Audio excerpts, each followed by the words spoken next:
اسی طرح سے اور کئی اکابر سے جو روایات ہیں اس سے اندازہ ہوتا ہے کہ وہ غیر حقیقی سوالات کو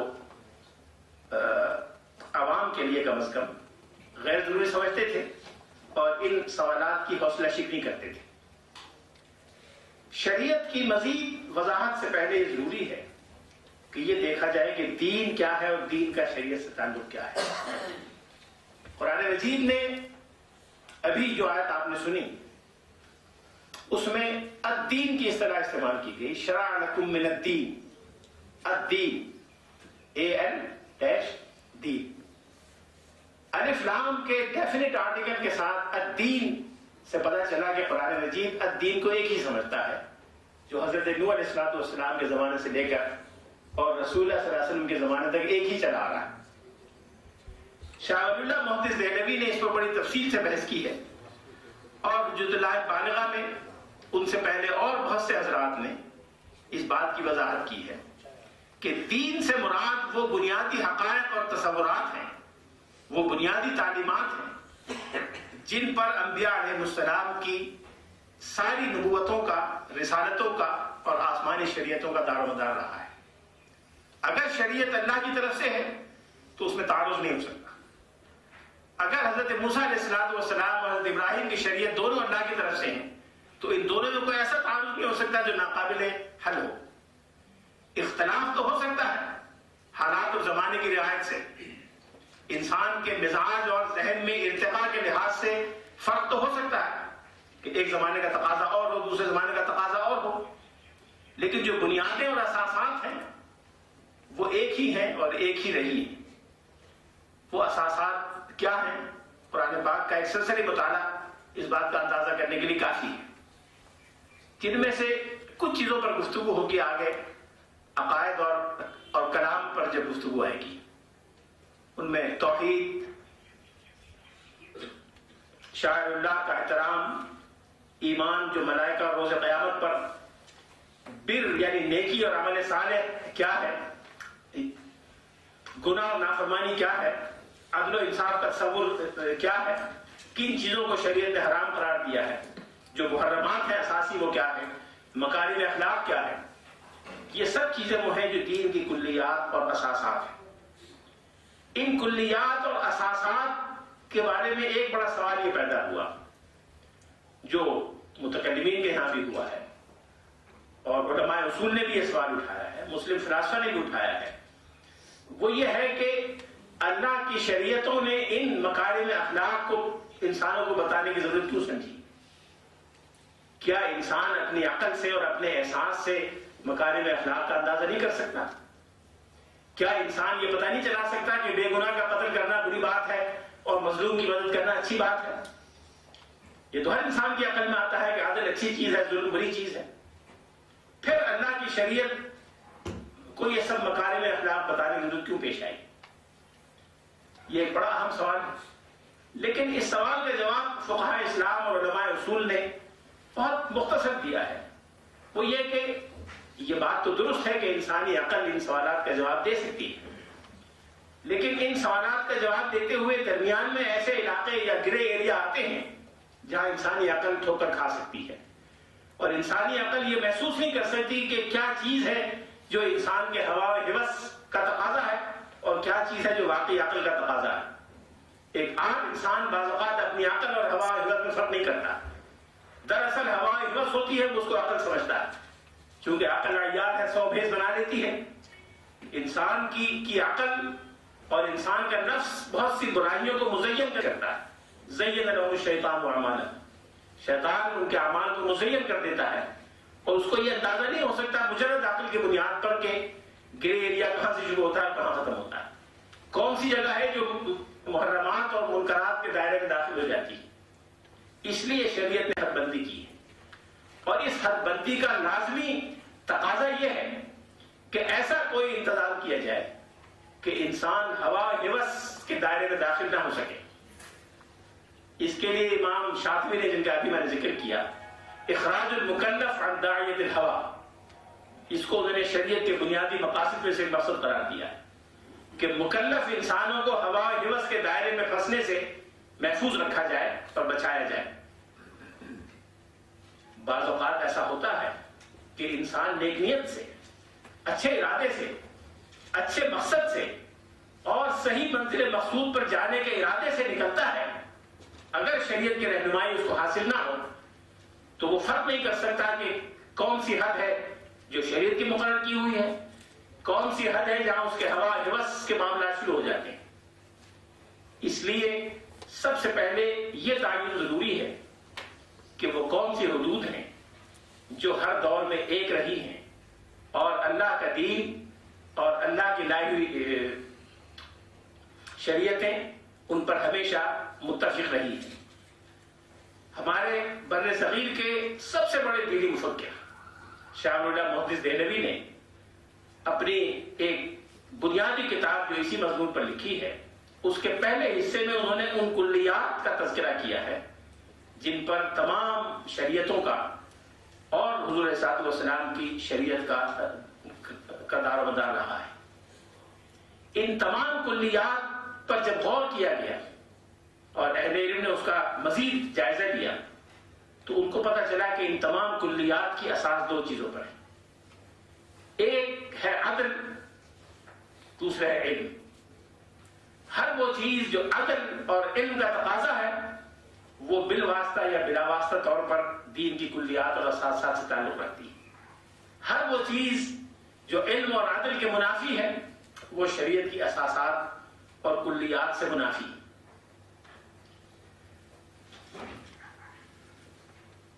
یہی وجہ ہے کہ شریعت کی حیثیت انسان کے وجود کے لیے غذا کی ہے اور دوا کی ہے۔ انسان کو غذا کی ضرورت پڑتی ہے، دوا کی ضرورت پڑتی ہے۔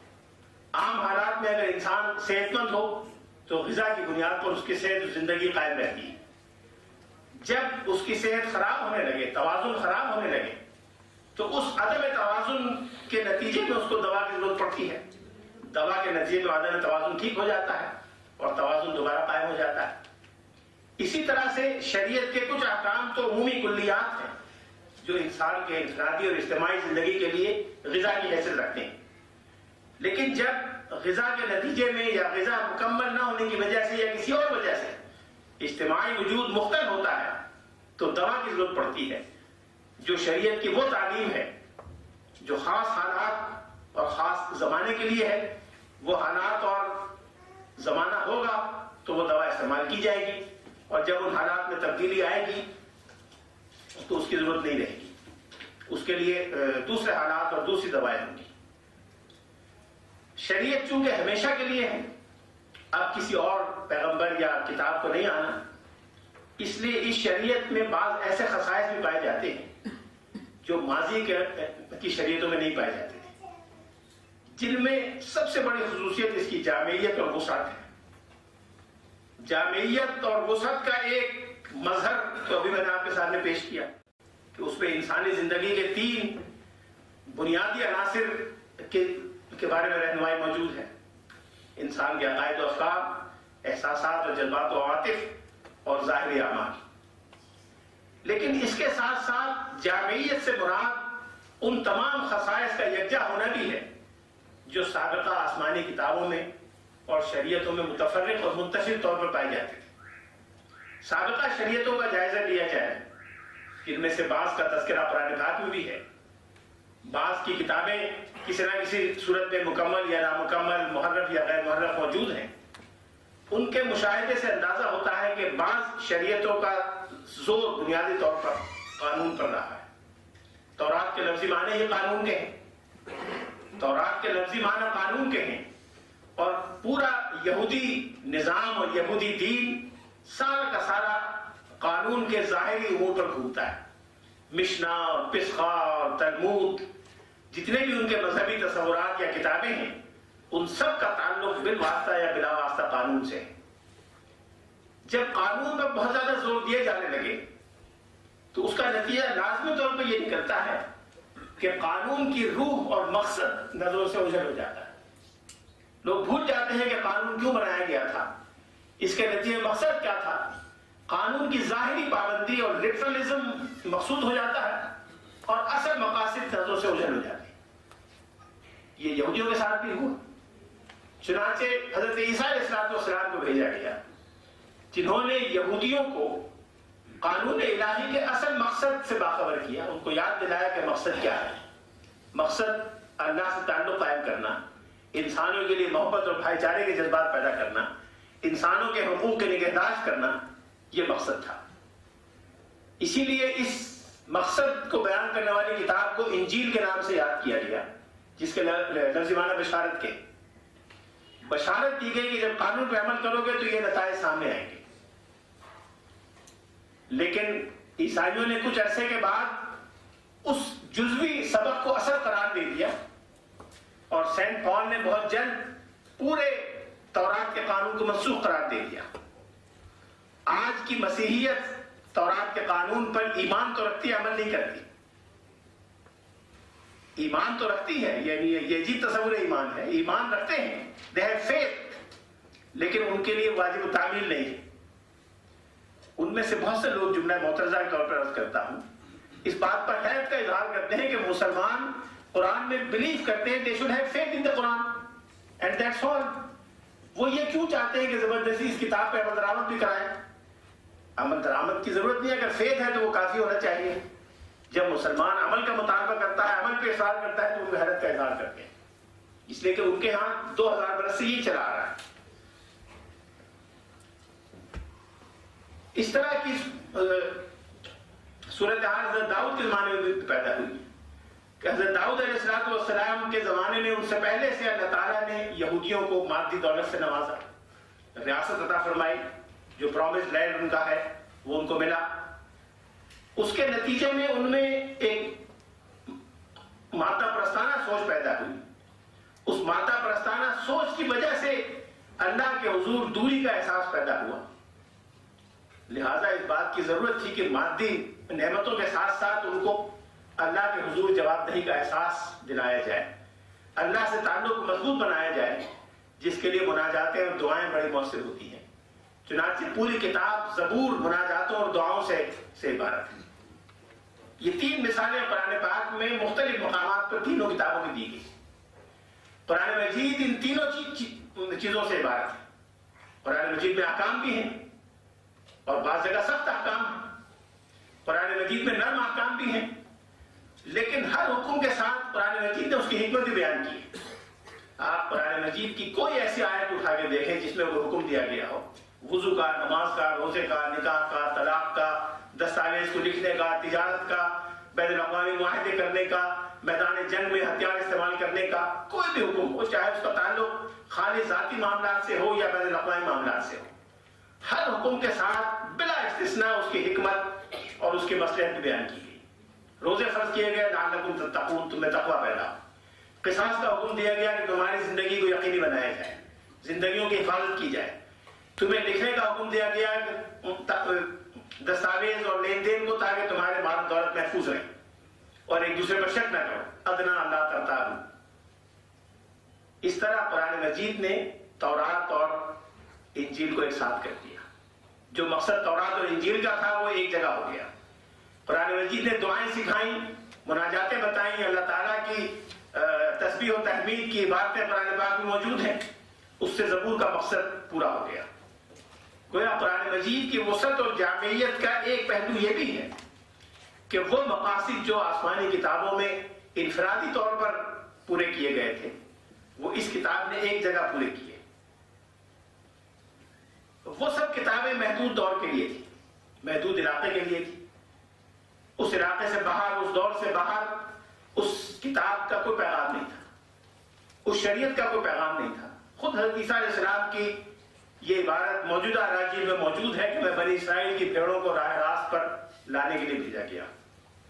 حضرت موسیٰ علیہ السلام کی زبان سے موجودہ تورات میں جملے موجود ہیں کہ میں اسرائیل کی اولاد کو، اسرائیل حضرت یعقوب علیہ السلام کا لقب تھا، اسرائیل کی اولاد کو فرعون کے ظلم سے نجات دلانے کے لیے آیا.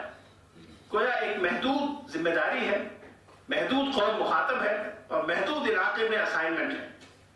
جو ذمہ داری ہے اس کا علاقہ بھی محدود ہے، زمانہ بھی محدود ہے، اور جو فرض ہے، جو فریضہ سونپا گیا ہے وہ بھی محدود ہے. اس کے مقابلے میں اسلام کی شریعت ایک عالمگیر شریعت ہے. قرآن مجید میں کہیں نہیں آیا کہ میں قریش کے لیے یا یثرب والوں کے لیے یا یہودیوں یا فلاں قوم کے لیے یا فلاں علاقے کے لیے یہ نظام دے رہا ہوں. یہ پوری انسانیت کے لیے نظام ہے، ہر دور اور ہر علاقے کے لیے ہے. اور قرآن مجید میں جہاں بھی انسانوں سے خطاب کیا گیا تو یا بنی آدم سے خطاب کیا گیا یا انسانوں سے خطاب کیا گیا. پھر توازن اور اعتدال جتنا اسلامی شریعت میں نمایاں ہے اتنا توازن اور اعتدال کسی اور شریعت میں نمایاں نہیں. توازن اور اعتدال صرف وقتی طور پر کچھ انسان اس پر کاربند ہو سکتے ہیں، اگر اس سے ہٹنا چاہیں، شدت پیدا کرنا چاہیں تو کچھ لوگ کر سکتے ہیں. لیکن ہر زمانے، ہر علاقے اور ہر دور کے لوگ اور تمام لوگ مل کر عدم اعتدال کو اختیار کر لیں، یہ عملاً بھی ممکن نہیں ہوتا اور اس کا نتیجہ رد عمل کی صورت میں سامنے آتا ہے. چنانچہ قرآن مجید میں اس کی مثالیں ریکارڈ کی گئیں کہ جب توازن اور اعتدال کا دامن ہاتھ سے چھوڑا جائے گا اور نیک نیتی اور اچھے جذبے سے چھوڑا جائے گا، للہیت کی خاطر چھوڑا جائے گا، اس کا نتیجہ بھی صحیح نہیں نکلے گا. رہبانیت جو اللہ نے مقرر نہیں کی تھی، انہوں نے یہ بدعت خود اختیار کی تھی، لیکن ما رعوها حق رعایتها، جو انہوں نے خود کہا تھا کہ ہم کریں گے اس کی رعایت خود نہیں کر سکے. اس آیت کی تفصیل میں مفسرین نے جو لکھا ہے وہ یہ بات واضح کرنے کے لیے کافی ہے کہ قرآن مجید نے جس توازن اور اعتدال کا حکم دیا ہے وہ کیا ہے اور اس میں کیا حکمت اور مصلحت ہے. خود اپنے صحابہ کرام کو جو حضور کے اپنے تربیت یافتہ تھے، رسول اللہ صلی اللہ علیہ وسلم نے خالص دینی اور مذہبی جذبے سے کسی عدم اعتدال کی اجازت نہیں دی. ایک مشہور صحابی ہیں عثمان بن مظعون، جن کی للہیت اور جن کے تقویٰ کی خود حضور نے گواہی دی. صحابہ کرام میں وہ شیخ الاسلام کے لقب سے مشہور تھے. شیخ الاسلام ان کا لقب تھا صحابہ کرام میں بھی. انہوں نے ایک مرتبہ اس خواہش کا اظہار کیا کہ کبھی کبھی جی چاہتا ہے کہ تمام دنیا کے جھمیلے چھوڑ کر کہیں یکسوئی سے کہیں جا کے بیٹھے اور صرف عبادت میں پوری زندگی گزارے. حضور صلی اللہ علیہ وسلم نے اس پہ ناخوشی کا اظہار فرمایا، اس بات کو پسند نہیں کیا. اور وہ جو حدیث مشہور آپ نے اکثر سنی ہوگی نکاح کے شادی کے خطبوں میں ہوتی ہے، من رغب عن سنتی فلیس منی، جو میری سنت سے منہ موڑے اس کا مجھ سے کوئی تعلق نہیں. وہ آپ نے اسی موقع میں عثمان بن مظعون سے یہ بات فرمائی تھی. گویا توازن اور اعتدال ایسی چیز ہے جس کا حضور نے صحابہ کرام کو نہ صرف حکم دیا بلکہ تھوڑا سا بھی عدم توازن کا شائبہ بھی محسوس ہوا تو اس پر ناپسندیدگی کا اظہار فرمایا. ثبات اور دوام یہ ہمیشہ قوانین اور نظریات کا ایک بڑا بنیادی مسئلہ رہا ہے. جن قوانین اور نظریات نے یا جن مذاہب اور افکار نے ثبوت اور دوام یا ثبات اور دوام پر زور دیا وہ تغیرات زمانہ کا ساتھ نہیں دے سکے. جنہوں نے تغیرات زمانہ کو اہمیت دی وہ اپنا ثبات اور دوام برقرار نہیں رکھ سکے. گویا اگر ایک طرف توجہ دیتے ہیں تو دوسرے پہلو متاثر ہوتا ہے. قرآن مجید نے ان دونوں کو، ثبات اور دوام اور تغیر اور تحول، ان دونوں کو اس طرح ملایا ہے کہ دونوں کے تقاضے پورے ہو رہے ہیں. جو کلیات اور اساسات ہیں جو قرآن پاک میں آئے ہیں، جو احادیث متواترہ میں ہے، سنت عملی سے ثابت ہے، ان کو ثبات اور دوام حاصل ہے. وہ امت مسلمہ کی شخصیت اور تشخص کے ضامن ہے. اس سے مسلمانوں کی اور قرآن مجید اور شریعت کی آئیڈینٹی برقرار رہتی ہے. اس میں کوئی رد و بدل زمانے اور حالات کی تبدیلی سے نہیں ہو سکتا. لیکن ان میں سے ایسے بہت سے احکام جو حالات اور زمانے کے لحاظ سے بدلے جانے چاہیے، ان کی تبدیلی کا نظام خود قرآن پاک میں اور سنت میں موجود ہے. رسول اللہ صلی اللہ علیہ وسلم نے صحابہ کرام کی یہ تربیت فرمائی کہ قرآن مجید اور سنت کے کسی حکم کو دیکھ کر وہ یہ محسوس کریں کہ اس کا مقصد اور آبجیکٹو کیا ہے. جو مقصد ہے وہ کیسے پورا ہوتا ہے. اگر مقصد پورا ہو رہا ہو، کتاب اللہ کے الفاظ کی اور حضور صلی اللہ علیہ وسلم کی تعلیم کی خلاف ورزی نہ ہو رہی ہو، تو اس کے لیے جتنے راستے انسان اختیار کرنا چاہے وہ کر سکتا ہے. فقہاء اسلام نے مقاصد اور وسائل دو بنیادیں الگ الگ واضح کی ہیں. کچھ تو وہ چیزیں ہیں جو شریعت میں مقاصد کی حیثیت رکھتی ہیں. عدل شریعت کا ایک مقصد ہے, انسانی مساوات شریعت کا ایک مقصد ہے, اللہ کے حضور انسان کا تذلل اور عبادت شریعت کا ایک مقصد ہے, انسان کو خواہشات اور ہوائے نفس کے پھندے سے محفوظ رکھنا یہ شریعت کا ایک مقصد ہے.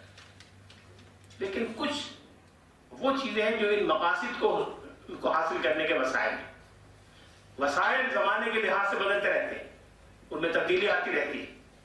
جہاد ایک مقصد ہے, جہاد کے وسائل ہر زمانے کے لحاظ سے بدلتے رہے. ایک زمانے میں شعر و شاعری بھی جہاد کے وسائل میں سے ایک وسیلہ تھی, آج اس کی وہ اہمیت نہیں رہی, آج دوسرے وسائل پیدا ہو گئے. اس لیے وسائل میں تبدیلی ہوتی رہے گی, مقاصد میں تبدیلی نہیں ہوگی. یہ ایک چھوٹی سی مثال ہے اس کی کہ شریعت نے دونوں کو کس طرح جمع کیا. کچھ معاملات ایسے ہیں کہ جس میں کلیہ یا اصول تو ایک ہی رہتا ہے, لیکن اس کلیہ یا اصول کی تعبیر اور تشریح زمانے کے لحاظ سے بدلتی رہتی ہے. مثال کے طور پر قرآن مجید میں حکم دیا گیا کہ علی الموسر قدر ہو علی المقتر قدر ہو, کہ شوہر بیوی کے اخراجات ادا کرے گا. علی الموسر قدر ہو, جس کو وسعت حاصل ہے وہ اپنی استطاعت کے مطابق دے گا. وعلی المقتر قدر ہو, جو تنگ دست ہے وہ اپنی استطاعت کے مطابق دے گا. اب آپ اس کی تعبیر کریں پیرس میں تو اس کی اور تعبیر ہوگی, اس کی تعبیر کریں تو دادر خان کے قریب کسی گاؤں میں تو اس کی تعبیر اور ہوگی, بنگلہ دیش کے دیہات میں کریں گے تو تعبیر اور ہوگی, ماسکو میں کریں گے تو تعبیر اور ہوگی. 6 صدی میں اور تھی, 21ویں صدی میں اور ہے, اور 25ویں صدی میں شاید اور ہو, لیکن یہ حکم اپنی جگہ رہے گا کہ علی الموسر قدر ہو وعلی المقتر قدر ہو. شریعت کی ایک اور خصوصیت یہ ہے کہ اس میں سمو لینے کی صلاحیت پائی جاتی ہے. ایسے ایسے عناصر کو اپنے نظام میں سمو لینے کا انداز شریعت میں پہلے دن سے موجود ہے, جو دوسرے نظاموں میں جاتے ہیں تو اپنے تعارض اور تناقض کی وجہ سے یکجہتی پیدا نہیں ہونے دیتے.